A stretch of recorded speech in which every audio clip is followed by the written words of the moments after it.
Type in this formula.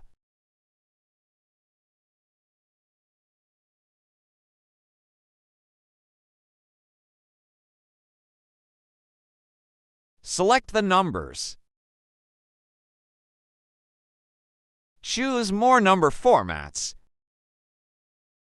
Choose Custom and type in D. Use conditional formatting to gray out the dates not in this month. Enter this formula.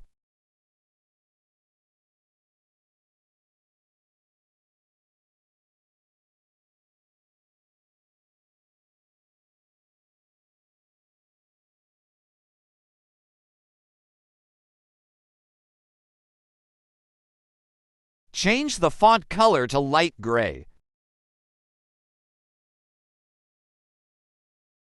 Change the month to see the calendar work in live action. And follow for daily tips.